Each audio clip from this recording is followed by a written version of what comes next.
La France de 2023 compte 26% de personnes de plus de 60 ans, un habitant sur 4. En 2040, ce sera près d'1 sur 3. La démographie est une science exacte et le vieillissement de la population est un fait qui va bouleverser notre société, ce qui dès à présent met en cause notre pacte social et pose de redoutables questions économiques. Il faut saisir l'opportunité de cette démographie particulière pour repenser notre modèle social, notre rapport au travail et nos relations intergénérationnelles. Bonjour, je suis Sybille Lemaire, fondatrice du Club Landois, qui regroupe un collectif d'entreprises pionnières et engagées qui agissent pour réussir cette transformation sociale avec une idée simple. Quel pacte social souhaitons-nous écrire qui soit économiquement soutenable et socialement souhaitable? 29 juin 2023, Assemblée nationale. Le Club Landois organise une journée de débat sur le thème du travail avec la députée Astrid Panosyan-Bouvet. Au programme, 5 tables rondes que nous vous proposons de découvrir ou redécouvrir dans une saison inédite de podcast. En introduction, la présidente de l'Assemblée nationale, Yaël Braun-Pivet, et la députée Astrid Panosyan-Bouvet nous ont fait l'honneur d'ouvrir la journée. Écoutons-les.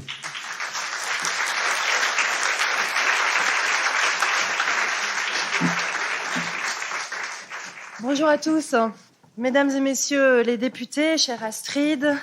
Alors, je voulais saluer tous ceux qui ont participé à l'organisation de cette journée et que vous allez rencontrer au fil des heures. Donc, Marc Ferracci, Arthur Delaporte, Sébastien Pétavy, Stéphane Viry, et j'en oublie.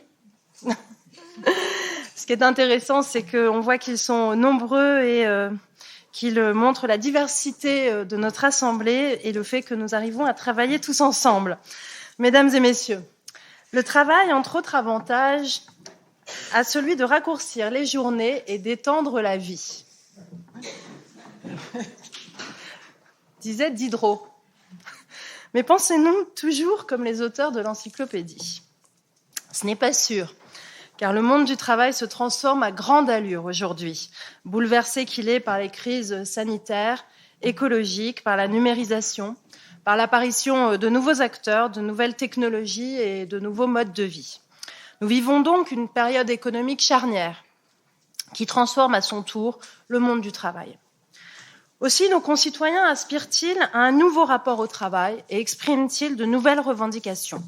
En 1990, 60% des sondés déclaraient que le travail était très important pour eux.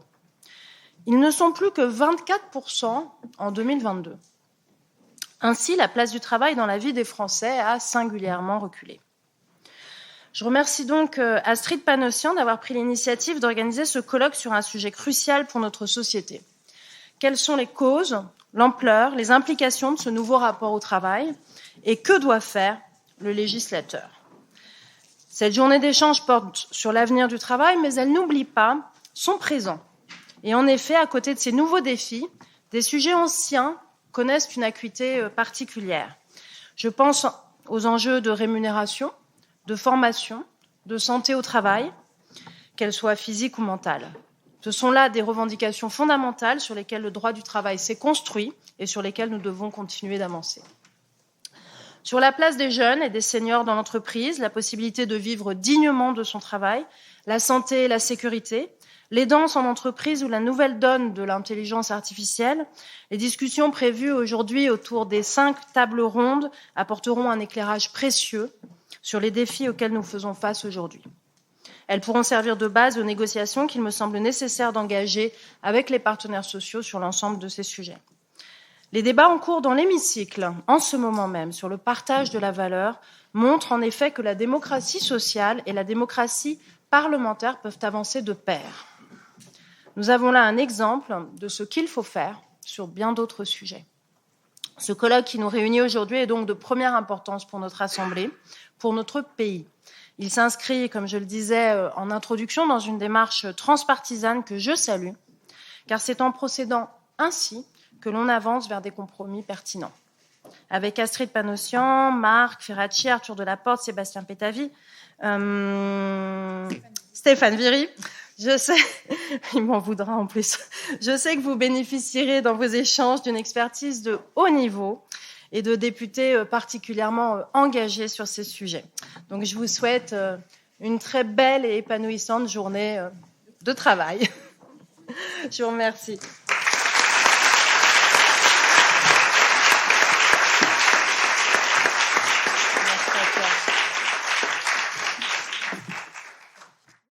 Bienvenue à tous. Nous sommes très heureuses avec Sybille Lemaire, présidente du Club Landois, de vous accueillir ici à l'Assemblée nationale et de consacrer cette journée autour du travail. Et il nous semblait particulièrement important que cette journée soit placée sous le haut patronage de la présidente de l'Assemblée nationale pour montrer aussi l'importance que nous plaçons dans ce thème. On a beaucoup parlé d'emploi, de lutte contre le chômage, et la bataille n'est pas terminé ces dernières années, et on n'a peut-être pas suffisamment parlé de travail. Et c'est sans doute aujourd'hui l'objet de la discussion. Le sujet du travail est revenu beaucoup à l'occasion des retraites. Il est revenu aussi beaucoup à l'occasion du Covid, où pas mal de nos concitoyens étaient confinés, et sous la question du sens du travail. Et à l'occasion du débat des retraites, finalement, les retraites ont pu apparaître auprès de beaucoup de nos concitoyens, et c'est ce qui a pu aussi revenir pendant ces manifestations, comme un bonheur différé, là, après une vie de labeur. Et on pense, et on est nombreux à le penser, qu'entre le travail vécu comme valeur morale ou le travail vécu comme aliénation, il y a une voie médiane qui est celle du travail d'émancipation, parce que le travail, c'est un vecteur absolument essentiel de construction d'estime de soi, de construction du lien social, et bien entendu d'autonomie économique et financière. Mais il faut pas se voiler la face non plus. Le travail peut être une source d'anxiété. On connaît le sujet des seniors. On connaît aussi, même si on a fait beaucoup de progrès ces dernières années, d'insertion professionnelle des jeunes, où comparé aux mieux-disants européens, on est encore en retard. On connaît aussi, c'est un sujet qui émerge et qu'a dit la présidente, de ces personnes qui sont finalement scotchées toute une vie ou des très longtemps sur des salaires d'entrée qui sont proches du SMIC. Et puis on connaît aussi cette non-reconnaissance pour un certain nombre de travailleurs essentiels, de travail essentiel. Je pense notamment à ceux à qui on confie nos êtres les plus chers, que ce soit les tout-petits ou nos aînés.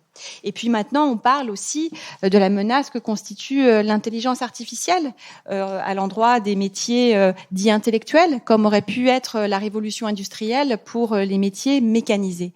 Tout ça, ça pose des questions, et c'est précisément ces questions que nous voulons aborder en toute liberté aujourd'hui, avec à la fois un panel de chefs d'entreprise, de syndicalistes, de chercheurs et de députés issus de tous bords, allant de LR, des Républicains, Renaissance, socialistes et écologistes, parce que la question du travail, c'est une question qui est sociale, c'est une question économique, c'est une question business, mais c'est aussi une question éminemment politique, culturelle, très intime et également collective. Et donc c'est toutes ces facettes que nous allons pouvoir aborder aujourd'hui, et je nous souhaite une très bonne journée de réflexion qui puisse ensuite être orientée vers l'action, parce que c'est précisément ce qu'attendent nos concitoyens aujourd'hui. C'est aussi une action résolue autour du travail.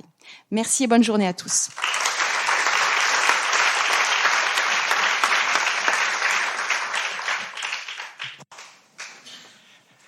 Madame la députée, chère Astrid, chers amis, la présidente de l'Assemblée nationale a cité Diderot. Vous me pardonnerez, je citerai un aphorisme de Groucho Marx que beaucoup d'entre vous connaissent. C'est que dans chaque vieux, il y a un jeune qui se demande ce qui s'est passé. Et ce qui est vrai à titre individuel risque d'être cinglant à titre collectif. Le problème principal du marché du travail actuellement, c'est la discrimination, et en particulier celle des seniors, à laquelle s'ajoute une discrimination toute particulière vers les femmes, où aujourd'hui le résultat est que 30% d'entre elles qui passent à la retraite touchent moins de 858 € par mois. Et on trouve ça dans les chiffres, on les connaît, je passe rapidement. Le taux d'emploi des seniors en France est inférieur de 10 points par rapport à la moyenne européenne, ce qui nous laisse quand même une marge de manœuvre quant à son amélioration. Il y a une responsabilité collective de maintenir les seniors en emploi. Alors que la France perd 60 000 naissances depuis 10 ans, un rapide calcul nous amène à 600 000 naissances, Ces discriminations de fait contre les seniors aggravent les tensions sur le marché du travail. Nous y sommes tous confrontés. Et ces discriminations compliquent aussi les projections individuelles. C'est le groupe Bayard qui parle. Un lecteur de Poppy, 18 mois actuellement, très probablement va vivre jusqu'à 100 ans. La France de 2023 compte 26% de personnes de plus de 60 ans, un habitant sur 4. En 2040, ça sera près de 1 sur 3. Donc, c'est un choc démographique, même si je n'aime pas cette expression de choc, parce que la démographie a ceci de particulier d'être une science exacte. C'est juste notre difficulté à voir les choses qui vont advenir. Et elle va s'accentuer durant les 2 décennies à venir, ce qui pose, on le sait et on le voit déjà, de redoutables questions sur l'équation économique et sociale. Mais maintenir les seniors en activité, c'est aussi un objectif de santé publique. En effet, l'espérance de vie en bonne santé s'accroît avec le maintien d'une activité socialisée, on le sait, quelle que soit l'activité, qu'elle soit salariée, partielle ou encore bénévole. L'activité permet de gagner près de 4 ans avant l'entrée en dépendance. S'adapter au changement démographique n'est donc ni un luxe, ni un supplément d'âme des politiques sociales. C'est la condition première pour mobiliser toutes les énergies et tous les savoirs afin de gagner les batailles de demain, d'industrialisation, de transition énergétique et de compétitivité. Les entreprises doivent ainsi repenser l'équilibre des générations et elles ont une responsabilité à maintenir ces seniors dans l'entreprise. Cela présuppose que les enjeux de formation pour tous et à tous les âges, de la prévention et de la mobilité soient pleinement pris en compte par les entreprises et les salariés. Anticiper et réaliser ensemble cette transition, c'est la raison d'être du Club Landois, qui regroupe aujourd'hui 21 entreprises pionnières. Nous agissons ensemble depuis 2019 pour cette transformation sociale. Et le Club Landois rassemble un collectif d'entreprises et de structures tant engagées que visionnaires. La question que nous nous posons, c'est quel pacte social souhaitons-nous écrire qui soit économiquement soutenable et socialement souhaitable ? Alors, on a commencé par quelque chose de très concret, qui est la charte d'engagement envers les collaborateurs et collaboratrices de plus de 50 ans, qui a été initiée par le Club Landois et le groupe L'Oréal, que je salue ici présent, et que nous avons ouvert à toutes les entreprises qui le souhaitent. Alors, en 2022, on était 32 entreprises à signer. Nous étions 15 supplémentaires hier à cette signature avec le ministre du Travail, Olivier Dussopt. Alors, on est très fiers de cet acte qui, je dois le souligner, est quand même un acte courageux de la part des entreprises, ce d'autant plus que nous avons ajouté un élément assez concret, que sont 4 indicateurs. Selon nous, il faut compter. La publication de ces indicateurs par les entreprises est un acte courageux, je le disais. Il faut maintenir et suivre l'évolution de ces indicateurs dans le temps. Il faut que chacun se les approprie et que nous puissions communiquer à leur sujet. L'emploi des seniors, c'est un enjeu clé pour notre avenir commun. Les conséquences du vieillissement démographique vont bien au-delà de la sphère économique. Il exige des efforts de solidarité de plus en plus importants. Cette mobilisation de tous, et la journée d'aujourd'hui le démontre, est une nouvelle étape pour construire l'entreprise de demain, plus inclusive et innovante. Alors nous avons pour ambition d'atteindre 100 entreprises l'année prochaine. Au total, ce qui veut dire que, si je calcule bien, il nous en manque 53. Donc nous comptons sur vous tous pour nous aider. C'est un beau projet qui nous rassemble. Je vous remercie pour votre écoute et laisse la place pour les débats de la journée. Je suis sûre qu'ils permettront de donner une nouvelle impulsion à une politique d'employabilité de tous, des seniors, dont tout le monde reconnaît qu'elle est cruciale. Merci à tous.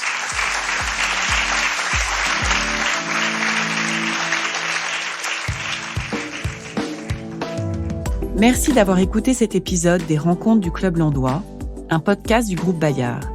Si vous souhaitez être tenu au courant de nos prochains événements et nos actualités du Club Landois, je vous invite à nous rejoindre sur LinkedIn. Ce podcast est produit par Bababam à partir des enregistrements sonores d'un événement organisé par les équipes du Club Landois et de la députée Astrid Panosian-Bouvet.